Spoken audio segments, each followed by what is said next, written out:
डाल लेते हैं कि हरियाणा के चुनावी नतीजों से पहले जो एग्जिट पोल के नंबर्स आए हैं वो क्या कह रहे हैं। तो एग्जिट पोल में कांग्रेस को पूर्ण बहुमत मिलता हुआ दिखाई दे रहा है। लगभग सभी एग्जिट पोल में कांग्रेस बहुमत से सरकार बनाती हुई दिखाई दे रही है।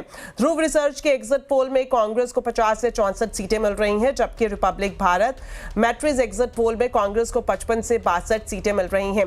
रिपब्लिक टीवी और पी मार्क एग्जिट पोल के मुताबिक कांग्रेस को 51 से 61 सीटें मिल रही हैं। इंडिया टुडे सी वोटर्स और पीपुल्स पल्स एग्जिट पोल में भी कांग्रेस बहुमत के पार जाती हुई दिखाई दे रही है।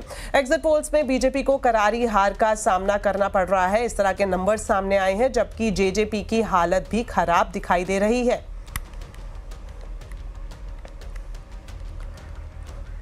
तो चलिए एक बार फिर से जुड़ते हैं पल्लवी घोष से और जानते हैं कि हरियाणा में किस तरह से राजनीतिक समीकरण दिखाई दे रहे हैं। तो पल्लवी जी बताएं, एग्जिट पोल में कांग्रेस को बहुमत मिलता हुआ दिखाई दे रहा है, तो कांग्रेस में क्या हलचल चल रही है इस फिलहाल? देखिए, हरियाणा को लेके एग्जिट पोल्स के बाद कांग्रेस में उम्मीद है कि 60+ उनको मिलेगा, यानी कि उनको किसी की ज़रूरत भी नहीं पड़ेगी, बड़ा कंफर्टेबल मार्जिन है और ऐसे में वो सरकार बना सकते हैं। लेकिन मेरा मानना ये है कि कांग्रेस की दिक्कत तब शुरू होगी अगर वो वहाँ से जीतती है, क्योंकि कौन बनेगा मुख्यमंत्री ये सबसे बड़ा सवाल होगा। अगर आप सबसे ज़्यादा उम्मीदवार का देखें, भूपेंद्र हुड्डा के पास कम से कम 80% जो भी कांग्रेस के नेता हैं वो सब भूपेंद्र हुड्डा के खेमे के हैं। और ऐसे में ये माना जाता है कि आया राम गया राम का एक कल्चर है हरियाणा में, और शायद भूपेंद्र हुड्डा ही हैं जो, क्योंकि सीनियरिटी है, क्योंकि उनका तजुर्बा है, वो पार्टी को साथ रख सकती है और इसी तरह का कोई अगर प्रेशर टैक्टिक हो उसका वो सामना या टक्कर दे सकते हैं। लेकिन 20% दलित वोट भी है हरियाणा में, उसको हम भूल नहीं सकते। इसलिए जैसे कुमारी शैलजा ने खुद कहा है कि मुझे कोई इग्नोर नहीं कर सकता।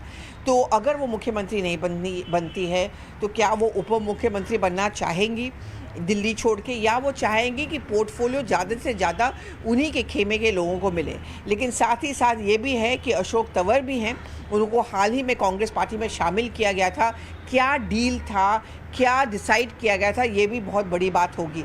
रणदीप सुरजेवाला तो चाहेंगे कि मेरा बेटा जो कैथल से लड़ा है पहली बार, अगर वो जीतते हैं तो उनको भी मंत्री बनाया जाए, क्योंकि अभी तक उन्होंने कैथल छोड़ के कहीं और उन्होंने चुनाव प्रचार बिल्कुल ही नहीं किया। तो जैसे कि मैंने कहा है कि हालांकि इस समय भूपेंद्र हुड्डा, कुमारी शैलजा सब लोग यही कह रहे हैं कि आला कमान डिसाइड करेगी, लेकिन किसके पास सबसे ज़्यादा एमएलएज है, जिनको सबसे ज़्यादा एमएलएज का समर्थन मिल सकता है, वही एक यार्डस्टिक होगा जिस पे ये डिसाइड किया जाएगा कि अगला मुख्यमंत्री कांग्रेस से कौन बनेगा अगर कांग्रेस जीतती है हरियाणा में। शुक्रिया पल्लवी जी हमारे साथ जुड़ने के लिए और हरियाणा के राजनीतिक समीकरण पर दर्शकों को विस्तार से जानकारी देने के लिए। चलिए अब बात करते हैं आज के आवाज अड्डा के टॉपिक के बारे में। हरियाणा और जम्मू कश्मीर विधानसभा चुनाव के नतीजे कल आएंगे। इससे पहले एग्जिट पोल में क्या बन रही है तस्वीर और दोनों राज्यों में कौन मारेगा बाजी, आज चुनाव अड्डा में इस पर ही होगी बड़ी चर्चा। शाम 7:57 पर।